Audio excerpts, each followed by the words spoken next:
ডাক পিয়ন আপনাকে যুক্ত করা হয়েছে। বলেন আপনি। ইয়েস, আমাকে শোনা যাচ্ছে? হ্যাঁ, তো হ্যাঁ, শোনা যাচ্ছে। বলেন। আমার একটা কোয়েশ্চেন, এই যে বিশ্বজুড়ে মুসলমানরা নামাজ পড়ে ১৪০০ বছর যাবৎ। তো মুসলমানদের ভিতরে মেয়েরাও তো নামাজ পড়তেছে, তাই না? ইসলাম সৃষ্টি হওয়ার পর থেকে মেয়েরাও পড়ছে, পুরুষরা পড়ছে। তো গত ১৫০০ বছরে আজ পর্যন্ত একটি মানে পুরুষদের কপালে নামাজ পড়লে সে দাগটা পড়ে, যে দাগটা পড়লে নাকি ১৪০০ বছর শোনা যাচ্ছে তারা জান্নাতে যাবে, হাসরের ময়দানে তাদের বিচার হবে না, ওই যে কপালে দাগটা পড়ে। কিন্তু ১৫০০ বছরে একটি মেয়ের কপালে দাগ পাওয়া যায়নি কেন? এটার উত্তরটা কি? কোন মেয়ের কপালে দাগ পড়ে না কেন? ১৫০০ বছরে এটা হচ্ছে মাথার একটা এটা একটা রোগ, হ্যাঁ? এটা একটা অসুখ, হ্যাঁ? এটা হচ্ছে কি ওই যে এখানে মাথা এভাবে টক করে, বিশেষ করে মসজিদে গিয়ে যারা এভাবে মাথা ঘষাঘষি। ঠুকায়, ঘষাঘষি করে, কপালে এক ধরনের ব্যাকটেরিয়া বা একটা ছত্রাক কি যেন এটাকে বলে। অমিত ভাই আরো ভালো বলতে পারবে। অমিত মেয়েদের ভাই পড়ে না কেন? মেয়েদের পড়ে, মেয়েরাও তো মেয়েরা নামাজ পড়ে। সাধারণত মেয়েরা সাধারণত মসজিদে গিয়ে পড়ে না। মেয়েরা সাধারণত না, না, যেটা করে বাসাতেই পড়ে। মসজিদে না পড়লেও বাড়িতে তো পড়ে। ওটা তো মেঝেতেই পড়ে, জায়নামাজে পড়ে। পুরুষরাও বাড়িতেও পড়ে। কিন্তু আমি মসজিদে যতদূর জানি যে মেয়েদের এটা পড়ার সম্ভাবনা কম। কারণ ছেলেরা মসজিদে বিভিন্ন ধরনের মানুষজন আসা যাওয়া করে মসজিদে এবং তাদের পায়ের যে ইয়াগুলা সেগুলা থাকে এবং ব্যাকটেরিয়া থাকে সেই কারণে তাদের মাথায় এই জিনিসটা পড়ার সম্ভাবনা বেড়ে যায়।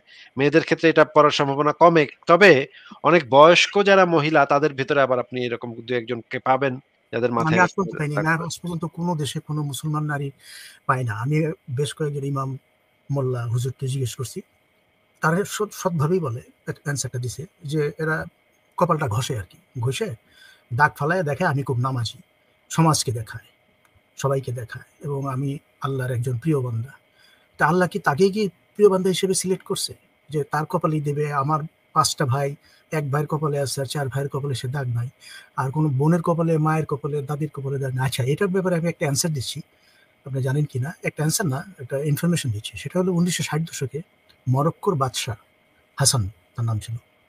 উনি মরক্কোতে এটা ব্যান করে দিছে, নিষিদ্ধ করে দেওয়া হয়েছিল। মরক্কোতেও এই জিনিসটা প্রায় মেক্সিমাম পুরুষদের মাথায় কপালে এই দাগটা পড়তো, নামাজে পড়তো এবং এই রেওয়াজটাই ছিল যে যার কপালে এই টিকাটা দাগটা পাওয়া যাবে তাকে ধরে নিবে সে আল্লাহর প্রিয় বান্দা এবং সে জান্নাতে যাবে, হাসরের ময়দানে তার বিচার হবে না। কিন্তু সব পুরুষের মাথায় পড়ে না এবং বাদশাহ হাসান ৬০ দশকে এটা ব্যান করে দেওয়া হলো, নিষিদ্ধ করে দেওয়া হলো যে কারো কপালে যদি এখন থেকে দাগ পাওয়া যায় তাকে জেল দেওয়া হবে আর কি। তারপর থেকে কিন্তু ৬০ দশকের পর থেকে কিন্তু মরক্কোতে আর ওই কপালে দাগ পড়ে না। তার মানে এটা কি? তার মানে হচ্ছে হ্যাঁ, মানে ইচ্ছা করে অনেক মানুষই আছে যারা আসলে ইচ্ছা করে এই দাগটা ফালায়। এটাও আমি জানি যে ইচ্ছা করে ঘষাঘষি করে একটু। এটাই আ করে। আর মেয়েরা নিজেদের সৌন্দর্য রাখার জন্য মেয়েদের তো কোন এবং স্পট। বেশিরভাগ সময় দেখা যায় যে যারা ওই যে মানে ঘুষ-টুস বেশি খায় তারা একটু বেশি রাইট, জোরে ঘষে, হ্যাঁ? জোরে ঘষার রাইট, কারণে মানুষকে তো দেখাইতে হবে। রাইট। এবং এটার একটা মানে এটা একটা পার্শ্ব প্রতিক্রিয়া। ঘুষ খাওয়ার একটা পার্শ্ব প্রতিক্রিয়া হচ্ছে নিজেকে একজন নামাজি বেশি এবং নামাজি, হ্যাঁ, রাইট। বেশি নামাজি নামাজি দেখাইতে হিসেবে গিয়ে তারা প্রমাণ করে। করা। সমাজে আমাদের বাংলাদেশের সমাজ, পাকিস্তানের সমাজে, ভারতে এবং মিডল ইস্টে এবং আফ্রিকার যে ইসলামিক কান্ট্রি গুলোতে আছে এগুলোতে পুরুষদের ভিতরে একটা অংশ আছে পাওয়া যায়। কিন্তু মরক্কোতে নিষিদ্ধ করার পরে তিউনিসিয়াতে নিষিদ্ধ করে। ওইসব দেশগুলোতে ব্যান। আর মেয়েরাও এ ব্যাপারে সচেতন। মেয়েরাও জানে কিন্তু এরা মুখ ফুটে বলে না। তাদের নিজেদের সৌন্দর্যটাকে ধরে রাখার জন্য মেয়েদের বডিতে বা ফেইসে স্পট পড়লে তো তাদের অসুবিধা আছে। তারা ওইভাবে খুব হালকাভাবে জায়নামাজেই হোক আর পাকাতেই হোক তারা নামাজটা করে। মানে ওইভাবেই করে। আরেকটা কোয়েশ্চেন হুম। করি। বাংলাদেশের কিশোরগঞ্জের যে মসজিদে ২ মাস ৩ মাস পর এই যে ৩ কোটি, ৪ কোটি, ২৭ বস্তা, ৫০ বস্তা এই যে টাকা গয়না দিয়ে দিচ্ছে, এটা কারা দিচ্ছে? এই যে ঘুষখোর যারা, যাদের বয়স এখন 60-70 প্লাস, মারা যাবে কিছুদিন পরেই, তারা জানে যে সারা জীবন পাপ করছি, সারা জীবন ঘুষ খাইছি, অন্যের জমি দখল করছি, অন্যকে হত্যা করছি বা যত ইসলাম বিরোধী কাজ করছি, হারাম কাজ করছি। তো এখন তো যা আছে ঘরে ওই আল্লাহর ঘরে দিয়ে আসি। আচ্ছা, আমার এখন কোয়েশ্চেন হলো এই, পৃথিবী থেকে কোনো মসজিদ আছে যে 100% হালাল বা মানে পবিত্র? আল্লাহর ঘর যদি তৈরি করা হয়, একটা ইটের একটা বালুকণাও যদি ঘুষের টাকা বা অসৎ টাকায় যদি করা হয়, সে আল্লাহর ঘরে তো হলো না। এবং সেই ঘরে যারা নামাজ পড়তে যাবে, সে নামাজ কি কবুল হবে? আর সেই মসজিদগুলোতে ২৭, ২৮, ৫০ বস্তা মানে গয়না, ডায়মন্ড টাকা দিয়ে আসতেছে। যারাই টাকা দিয়ে আসতেছে পাপমুক্ত হওয়ার জন্য, তারা কি পাপটা আরো বেশি করলো না? তারা জেনে শুনেই আল্লাহর ঘরে অপবিত্র কাজকর্মের সেই দানগুলা দিয়ে আসতেছে। তারা তো এটা নিজেকে কোয়েশ্চেন করতেছে না। তার মানে মসজিদে টাকা দেওয়াটাও তো হারাম। আর যেই টাকাগুলা দেওয়া হচ্ছে, সেই টাকাগুলাও যারা নিচ্ছে, যাদের দায়িত্বে, তারাও কি সঠিকভাবে এতিমখানা বা বিভিন্ন সামাজিক কল্যাণমূলক কাজ করতেছে? তারা নিজেরাও পকেটে ভরতেছে, এরকম বহু প্রমাণ আছে। দেলোয়ার হোসেন সাইদিও তো জাকাতের টাকা মায়েরা খেত। এরকম বহু হুজুর মৌলানা আছে পৃথিবীতে, পাকিস্তান এবং সমগ্র মিডল ইস্ট এবং আফ্রিকা, ইন্ডিয়া, মুসলমান বড় বড় যারা হুজুর মৌলানা আছে যাদের দায়িত্বে ফান্ড আর কি, ফান্ডের দায়িত্ব, তারা লক্ষ লক্ষ কোটি কোটি টাকা তারা এইভাবে দানের টাকা থেকে চুরি করে দিচ্ছে। আমার কোশ্চেনটা হলো ওই জায়গাটায়, হ্যাঁ বলেন, আচ্ছা বলেন। আমার কোশ্চেনটা হলো ওই জায়গাটায়, ওই দুইটা জায়গায়। একটা হলো যারা জেনে শুনে টাকা দিচ্ছে নিজেকে পাপ মুক্ত করার জন্য, গয়না থেকে শুরু করে, এবং তারা বেশিরভাগই মানে পাপি, ঘুষ খাওয়া টাকা, এবং তারা মনে করতেছে আমরা মসজিদে আল্লাহর ঘরেই দিই। আমার কোশ্চেনটা হলো তারা এটা না করে তারা তো এটাও করতে পারতো, আচ্ছা আমি মসজিদে টাকা না দিয়ে, মাদ্রাসায় টাকা না দিয়ে, এতিমখানায় টাকা না দিয়ে, আমি গোপনে গোপনে সমাজে যে গরিব মানুষগুলো আছে, কারো বাড়িতে টিউবওয়েল নাই, কারো ঘর নাই, কারো জমি নাই, গোপনে গোপনে এটাতে আল্লাহর সাথে আমার ডাইরেক্ট কানেকশন, তারা তো এটাও করতে পারতো। এটা করে না কেন? আমি আপনাকে একটা ঘটনা বলি এখানে যে কিছুদিন আগে আমি আমি যে ফেসবুকে দেখলাম, মানে ফেসবুকে দেখলাম যে আমেরিকান একটা ইউনিভার্সিটিতে একজন বিলিয়নিয়ার ছিলেন, তিনি মারা গেছেন। মারা যাওয়ার আগে তিনি তার যাবতীয় যে সম্পত্তি ছিল তার কোনো আত্মীয়স্বজন নাই। সে এই কারণে যে কাজটা করছে যে তার যে যাবতীয় সম্পত্তি, তার অনেক টাকা, বিলিয়ন ও ইয়েস, ডলারের মতো ইউনিভার্সিটি দিয়ে গেছে পড়াশোনা ফ্রি করার জন্য, ইয়েস। ইউনিভার্সিটিতে দিয়ে গেছে পড়াশোনা, মানে ওইখানে ছাত্রছাত্রীরা যেন দারুণ পড়াশোনা একটা কাজ করছে। ফ্রি করতে পারে। আমেরিকাতে এটা একটা কালচারে পরিণত হইছে যে রাইট, মানুষ যখন রাইট। যে মারা-টারা যায় তখন এই যে ইউনিভার্সিটির ফান্ডে দিয়ে যায়। মনে করেন ১ বছরের সেমেস্টার ফি মাফ হয়ে যায় তাতে, হ্যাঁ? বা ছাত্রদের ১ বছরের সেমেস্টার ফি এখান থেকে মাফ করে ইয়েস, দেওয়া হয়। খুব ভালো কাজ। এইটা কিন্তু বিরাট একটা কাজ। কিন্তু বাংলাদেশের কালচার হচ্ছে সারা জীবন তুমি ২ নাম্বারি করে উড়াইয়া দিবা। উড়ায় দিয়ে তার শেষ বয়সে একটা হজ করবা আর একটা মসজিদ করবা, রাইট। একটা মাদ্রাসা করবা। এই কিন্তু গেল, সব ঠিক হয়ে গেল, হ্যাঁ? এখন এই যে এই জিনিসটার যে কালচারটা তৈরি হইছে, এই কালচারটার পেছনে আমি মনে করি ধর্মগ্রন্থ একটা প্রভাব রাখে। আপনাকে একটা ভিডিও দেখাচ্ছি, এই ভিডিওটা একটু দেখেন, হ্যাঁ?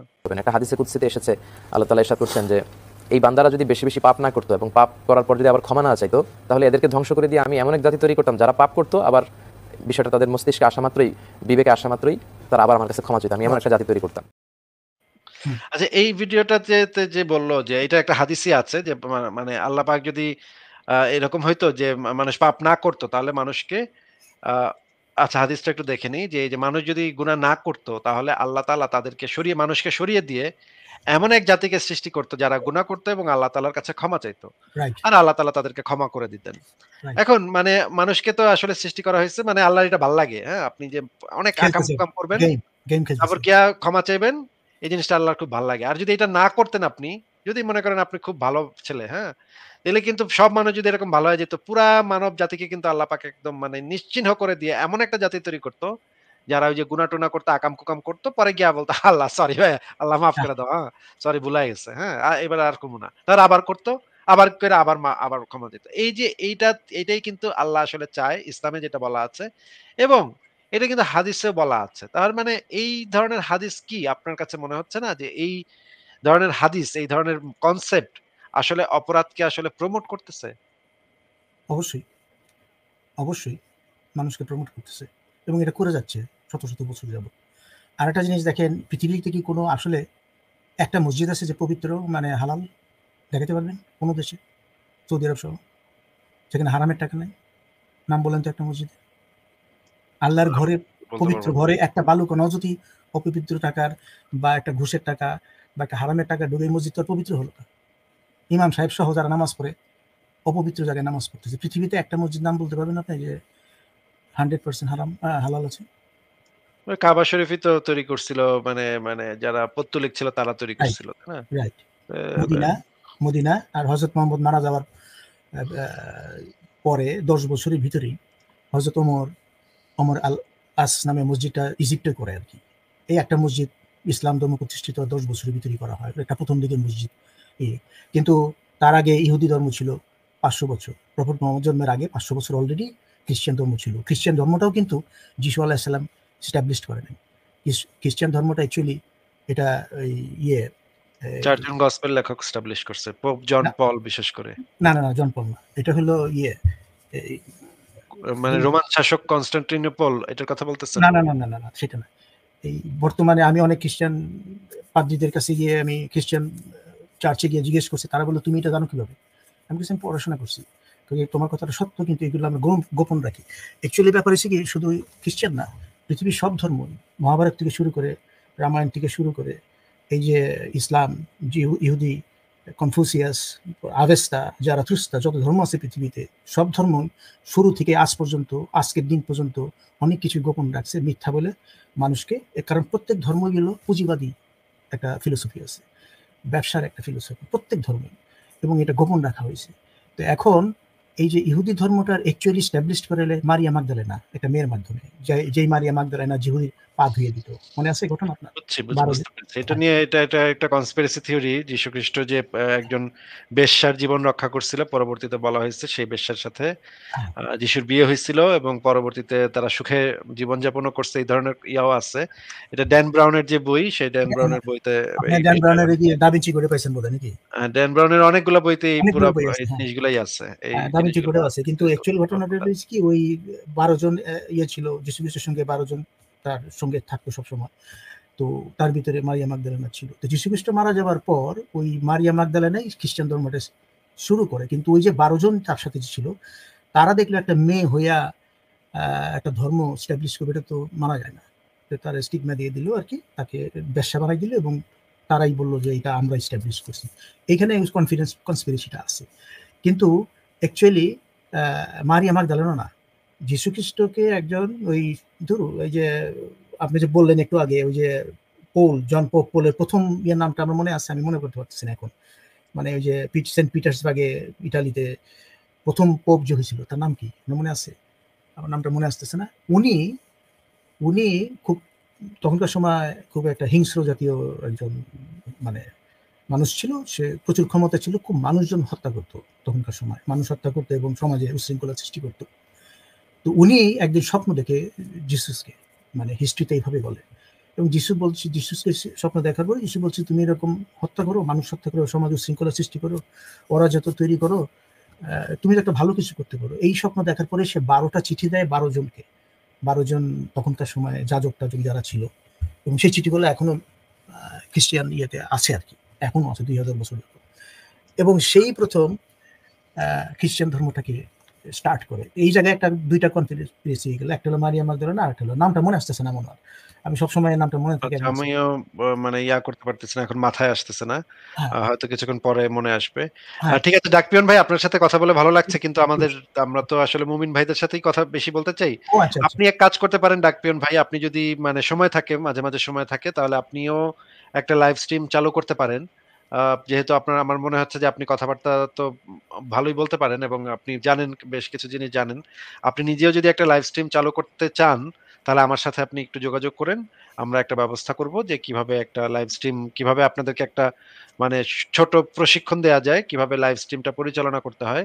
এরকম প্রশিক্ষণ দিয়ে আমরা আরেকটা প্ল্যাটফর্ম তৈরি করব, যেখানে হয়তো আপনিও যদি সময় থাকে কথা বলবেন, অন্যরাও কথা বলবে। বুঝতে পেরেছেন? ঠিক আছে। কিন্তু আমি রাখার আগে একটা জিনিস বলে, যে আপনি যখন, আমি তো এই প্রথম আসলাম এখানে, আপনার ইনভাইট করলেন চলে আসলাম, আমি এগুলো খুব একটা খেয়াল করি না কিভাবে চলে আসলাম। এনিওয়ে, আপনি তো অনেক সময় এইসব নিয়ে কথাবার্তা বলেন। আপনি ওই যে 2টা কথা একটু, আপনার মানুষজন যখন আসে আপনার কথা শুনে বা ভিডিও থেকে, এই 2টা কথা আপনি একটু হাইলাইট করেন মাঝে, মাঝে। যেটা হলো যে মসজিদে টাকা দেওয়া, চুরি-চামারি টাকা দেওয়া। এইটা বন্ধ করে মসজিদে টাকা না দিয়ে যে যার মতো গোপনে মানুষের সমাজ কল্যাণমূলক কাজ করুক, দেশের গরিবদের জন্য কাজ করুক। এটা করতে পারে।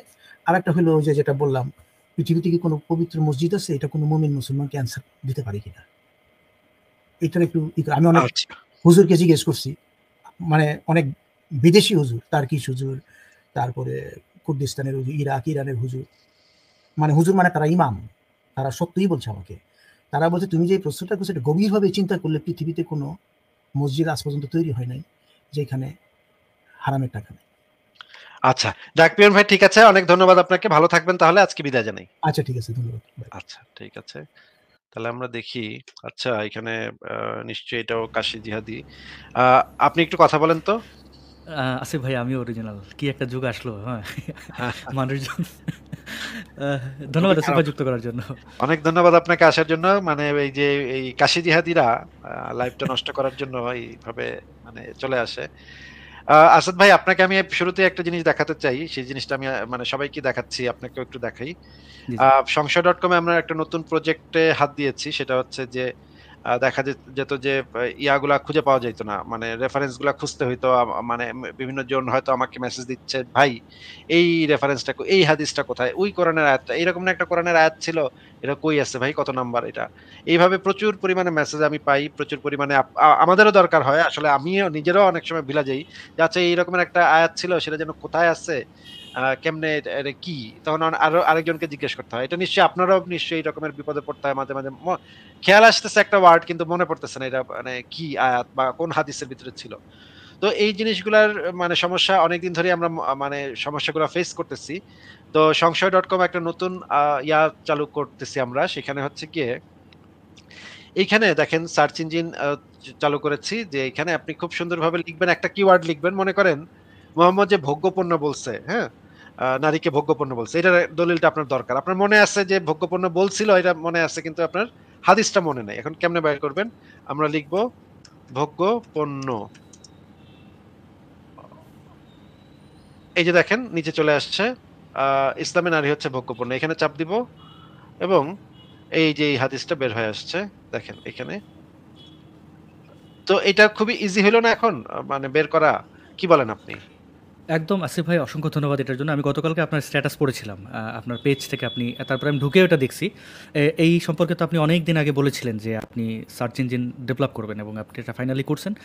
খুবই উপকার হলো। এই সমস্যার মধ্যে আমিও পড়েছি। অনেক সময় আমি অনেক হাদিসের ব্যাপারে জানি, এই ব্যাপারে আলোচনা হয়েছে কিন্তু এটা মনে পড়ছে না এবং গুগল সবসময় এই সাহায্যটা করেও না। আর যদি ইসলামিস্টদের সাইটেও যান তাহলে তারা তেনা পাচাইতে ৩ ঘন্টা লাগে মূল জিনিসটা বের করতে। একদম তলায় চিপায় ঢুকিয়ে দেয় আসল হাদিস, কিন্তু তারা এই বাটপারিটা করে। তো সেক্ষেত্রে এটা খুব ভালো, আমাদের সবার জন্য খুব উপকার হলো। শুধু এটা নাস্তিকদের জন্য না, এটা আস্তিকদের জন্য, মুসলমানদের জন্য, তাদের ইমান একটু নাড়াচাড়া দেওয়ার জন্য, তাদের এটা যাচাই বাছাই করার জন্য এটা খুব ভালো একটা উদ্যোগ। অসংখ্য ধন্যবাদ আসিফ ভাই। তারাও মুমিনরা খুঁজে বের করতে পারবে তাদের রেফারেন্স, তাই না? তাদের পক্ষে রেফারেন্সই খুঁজে বের করে এখান থেকে অসুবিধা কি? যেমন ধরেন আমি একটা জিনিস খুঁজবো যে এই যে মুমিনদের সাথে বিতর্ক করতেছি, মুমিন এসে বলল যে না, শিশুরা তো ইসলামের বিধান হচ্ছে খেয়ারুল বুলুগ, মানে শিশু মেয়েদের বিয়ে দেওয়া যাবে কিন্তু পরে যখন তারা প্রাপ্তবয়স্ক হবে তখন তারা নাকি অধিকার পেয়ে যাবে, তালাক দেওয়ার অধিকার পেয়ে যাবে। সেটা কি আসলেই সত্য কিনা? আমি যদি এখানে লিখি খিয়ারুল বুলুগ, যদি লিখি এই যে দেখেন খিয়ারুল বুলুগ এখানে জি, চলে জি। আসছে। এখানে চাপ দিলে এই জিনিসটা বের হয়ে আসবে এবং এখানে দেখেন দলিলটা বের হয়ে আসবে যে খিয়ারুল বুলুগের যে দাবিটা মুমিনরা করে সেটা আদৌ সত্য না। কারণ এখানে লেখা আছে যে আহ, দ্বিতীয় হচ্ছে সেই ছোট বয়সের মেয়ে পূর্ণবয়স্কা হয়ে সে বিয়ে রাখা না রাখার অধিকারিণী হবে না, তা বাধ্যতামূলক। কেননা নবী পূর্ণবয়স্কতা লাভের পর তাকে মানে আয়েশাকে সেই ইখতিয়ার দেননি। মানে এই যে এই কথাটা যে মুমিনরা বলে এটা সম্পূর্ণ একটা মিথ্যা মিথ্যা কথা, চাপাবাজি, চাপার উপর দিয়ে চালায়। এই রকমের দলিলগুলা আমরা সবকিছু বা অনেক সময় বলে যে মুমিনরা বলে যে আরে না, ইসলামে তো দাসদেরকে মানে থাপড় মারলেও তো আজাদ করে দিতে হবে। ওগুলো আমরা যুক্ত করতেছি। একটা করে যুক্ত করতেছি। এখনো সবগুলা হয় নাই। আমি দেখতেছি কতগুলা যুক্ত হচ্ছে, কতগুলা এবং অনেকে আমাদেরকে হেল্পও করছে এই কাজগুলার পিছনে। তো তাদেরকে অনেক ধন্যবাদ এবং আপনারা সবাই কিন্তু এটা কাজে লাগাতে পারবেন। সবাই এটাকে আ যদি আপনাদেরও দরকার হয় তখন আপনারা এখানে ঢুকে একটা বিতর্কের সময় একটা ট্যাবে এই পাতাটা খুলে রাখলে আমার মনে হয় সবার জন্য, আমার জন্য এবং আপনাদের জন্য, সবার জন্য এটা একটা উপকার হবে। কি বলেন? হ্যাঁ, অবশ্যই আসিফ ভাই। এটা এমনি সংশয়.com মুক্ত চিন্তার আন্দোলনের সাথে যারাই যুক্ত তাদের সবারই বেশ গুরুত্বপূর্ণ উপকার করে আসছে। এতে তো কোনো সন্দেহ নাই। এই ভান্ডারের কোনো এই অবদানের আসলে এটার জন্য পুরো টিম যারাই যতটুকু যার অবস্থান থেকে ক্ষুদ্র থেকে বৃহৎ যারাই অবদান রাখছেন সকলকে কৃতজ্ঞতা। এবং এই যে ধরেন বিভিন্ন ডকুমেন্ট সাথে চলে আসাটা এটা খুব জরুরি। এবং সেটার জন্য এই যে আপডেটটা এটা আরও অনেক দূর আমাদের সাহায্য করলো আরকি। তো সত্যিই ধন্যবাদ এই টিমের সাথে যারা জড়িত এবং ভবিষ্যতে আমরা আরও এরকম ভলান্টিয়ার পাবো, এটাও আশা করি। আর একটা বিষয়ে আমি খুব সন্দিহান, আমি একটু যদি যোগ করে আসিফ ভাই, এই যে ধরেন আপনি হাদিস, কোরআনের বিভিন্ন আয়াত আপনি আর্কাইভ করে রাখছেন, সেগুলোর অনুবাদ এবং তারাই অনুবাদ যারা তাফসির করছেন তাদের তাফসিরই। আমি খুব সন্দিহান যে আগামী কয়েক বছর পরে তারা কিন্তু এই জিনিসগুলো তাদের হাদিস টাদিস থেকেও বাদ দেওয়া শুরু করবে, বা অলরেডি শুরু করছে। আমি হাদিস বিডিতে দেখছি অনেকগুলো হাদিস ঘুরে ফিরে ফেলছে, এমন শব্দ ব্যবহার করছে যেই শব্দ এমনিতেই তো মাদ্রাসার শিক্ষায় যারা শিক্ষিত হয় এরা শব্দ টব্দ বাংলা এত বোঝে না। তো এমন বাংলা ব্যবহার করে যে বাংলা আমরাও শুনি নাই কোনোদিন। সেই বাংলার তর্জমা খুঁজে টুজে মনে করেন অবস্থা খারাপ, হাসি পায়। বর্তমানে যেমন আসিফ ভাই, এইটার সাথে যদি আপনি পরে বলতে পারেন এই বিষয়টা আমি প্রশ্ন করে রাখি যে এই যে ইস্তিসকার নামাজ, হাস্যকর একটা পরিস্থিতিতে, মানে গত বছর এতটা হাস্যকর পর্যায়ে মোল্লারা যায় নাই, এই বছর যেটা গেছে ৩-৪ দিন ধরে তারা সারা বাংলাদেশে নামাজ পড়তেছে এবং মুসলমানরা এটা নিয়ে ট্রল করতেছে যে হুজুর থামেন, বাড়ি যান। হ্যাঁ, আবহাওয়াটা বলতেছে আগামী ৫ দিনেও গরম কমবে না। তো এইটা কিন্তু মোহাম্মদ পড়ছে, এই ধরনের মাঠের মধ্যে যে হাত উল্টে চিৎকার চেঁচামেচি কান্নাকাটি, তো তারা কিন্তু এখনও মানে আগামী ৫ বছর পরে কি মানবে? আমার প্রশ্নটা এটা, যে ইস্তিসকার নামাজের মতো যে জিনিসগুলোর তাৎক্ষণিক রেজাল্ট আসে বা আসার কথা, সেই সব বিষয়গুলো তারা হাদিসে কি রাখবে ভবিষ্যতে? আমি যেটা দেখছি সেটা হচ্ছে যে এই দাসী শব্দটাকে এখন পাল্টায়া বলে যে দক্ষিণ হস্তের মালিকানা, দক্ষিণ হস্তের মালিকানা। হ্যাঁ, ভাই দক্ষিণ হস্তের মালিকানা এটার মানে কি? এটা এটা এটা বললে না অনেকে বুঝবে না। মানে সাধারণ যারা একটু আইকিউ কম তারা কিন্তু বুঝবে না যে এটা আবার কি জিনিস? ডাইন হাতের মালিকানা, ডাইন হাতের মালিকানা। তো এরা এই অনুবাদটাকে পাল্টা এখন বলতেছে যে এই দাসীটাকে পাল্টায় ডাইন হাতের মালিকানা করতে হবে। ডাইন হাতের মালিকানার সাথে করা যাবে। এখন ডাইন হাতের মালিকানার সাথে যৌন সঙ্গম করা যাবে, এটা কেমন কেমন কথা? ডান হাতে কি ওটা করবে? মানে কেমনে কি? তো এইভাবে তারা চেষ্টা করতেছে যে এইগুলাকে গোপন করে ফেলা যায় কিভাবে। কিন্তু গোপন তো থাকবে না। এই জিনিসগুলা তো ইন্টারনেটের জগতে তো এই জিনিসগুলা চলে আসছে এবং এই জিনিসগুলা তো এত সহজ না। মানে লুকায় ফেলা বা আমি দেখছি সৌদি আরবের সরকারি ওয়েবসাইটে বুঝছেন? সরকারি ওয়েবসাইট তাদের ফতোয়া সরায় নিচ্ছে কিছুদিন আগে। হ্যাঁ? এখন ওই লিংকে ক্লিক করলে আর পাওয়া যায় না ওইটাকে। আ মানে সৌদি আরব পর্যন্ত নইরা গেছে। সৌদি আরবের সরকার পর্যন্ত নইরা গেছে এই নাস্তিকদের যন্ত্রণাতে। সৌদি আরবের সরকার পর্যন্ত তাদের ফতোয়া সরায় নিতে বাধ্য হচ্ছে। ঠিক আছে, আসাদ ভাই আপনি থাকেন, আমরা তাহলে হ্যাঁ, যুক্ত করি। ইনশাল্লাহ। আ জি, জি। দেখি ২-১ জনকে যুক্ত করি। আ মুমিন আপনাকে যুক্ত করা হচ্ছে। মুমিন আপনি বলেন তাহলে। মুমিন কথা বলেন, আনমিউট করে কথা বলেন। নাস্তিক আসিফ মহিউদ্দিন। হ্যাঁ, বলেন, বলেন, আপনারা বলেন। আমাদের ধর্মকে নিয়ে অনেক কটূক্তি করছেন। এটা আমি মেনে নিতে পারছি না। মেনে নিয়েন না, অসুবিধা কি? এই সমস্ত আজে বাজে কাজে সময় নষ্ট করছেন কেন? কিন্তু আল্লাহর পথে এই কাজ তো আপনার নবীও করছে। ধর্ম অবমাননা করছে না আপনার নবী? সত্য ধর্মের পথে সবকিছুই করতে হবে। আপনি কি ভালো ঠিকভাবে কথা বলবেন? তাইলে রাখতে পারি, নাইলে বের করে দিব ভাই। না, চলে গেছে। মনে হয় মানে খুবই আলতু-ফালতু লোকজন আসে। ঠিক আছে, পরের